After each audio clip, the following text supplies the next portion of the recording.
Thank you for joining a conversation about practicing the words, works, and ways of Jesus. I'm Steve Griffin, and this is Formation Through Following.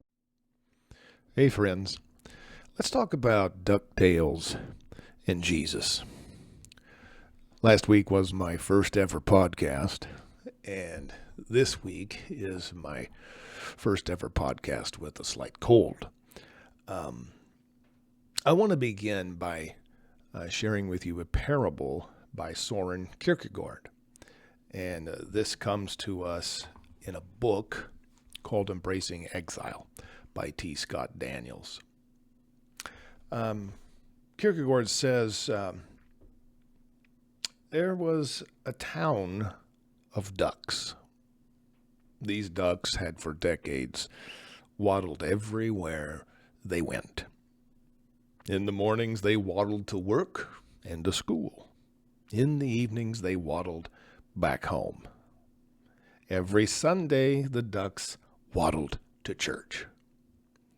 Each week, the duck pastor would open the duck Bible and preach about how God had given ducks the gift of wings, with which they could soar above the earth and see the world from a different perspective. This sermon would always bless the ducks. They would all quack their amens. Then the ducks would stand up and waddle home. I think Kierkegaard is masterfully capturing what I think is lacking in so much of church life and church experience. And that is, if we're going to be like Jesus, being challenged and being inspired isn't enough. We don't need less than that. We need more than that. I'm talking about the idea that the good news of Jesus is more than soaring rhetoric for waddlers. I want to think about a term, cruciformation. Cruciformation. What I mean by that is the whole person being formed into a cross-shaped orientation. That's really what we need. We need formation. And specifically as a Jesus follower, I'm talking about cruciformation. The whole of us being formed, being oriented towards the cross. Now, cruciformation will not happen apart from your will.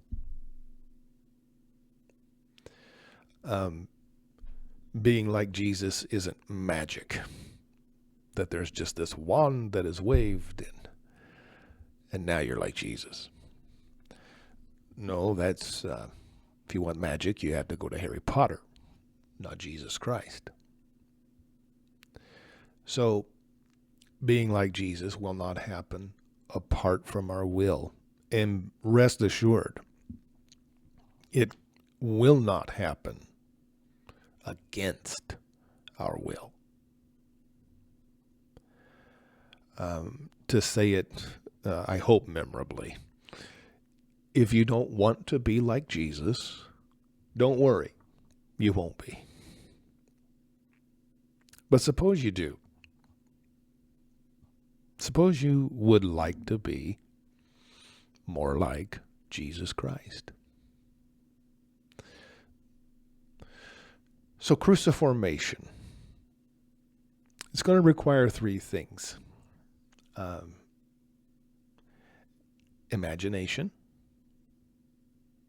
intention, and imitation. Okay? And we can think about it in terms that I think we can all at least identify with. This idea of imagination, intention, and imitation. Think of it as weight loss or getting into better physical shape. Can you imagine it? Can you imagine yourself being 15 pounds lighter? Can you imagine? How would you look? How would you feel? It starts in the imagination. Can you imagine what it would be like to be more like Jesus? How would that feel? How would your behavior significantly change? But it starts in the imagination. Can you at least conceive of being like Jesus? And then back to our illustration of getting into better shape and weight loss. You've got the imagination. You can see it.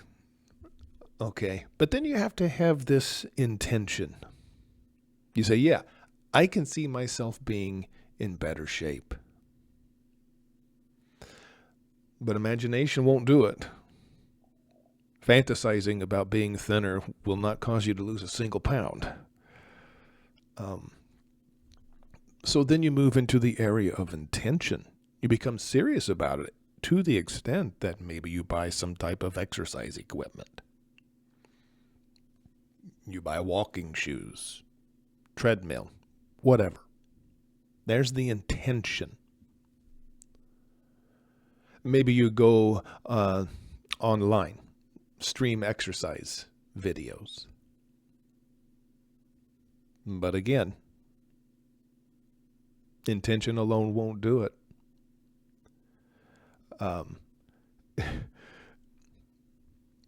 Watching an exercise video is not going to help your breathing. Having the exercise equipment in your spare bedroom will not get you there. And that's where a lot of people, I think, leave off. They buy the package to go to the gym every day, and they don't go. There's imagination. There is intention. But if you're going to actually get into better shape, there has to be the imitation. You have to do what you see those folks doing in your video. You have to actually get on the exercise bike. You have to actually do the work. Imagination, intention, imitation. This is what it takes for cruciformation. Imagine yourself in Christ. Intend to be this new person. But then imitate Christ. Follow him. Do it the way he does it. To follow Jesus is to trust and practice his words, works, and ways. Trust and practice. Do it the way he does it.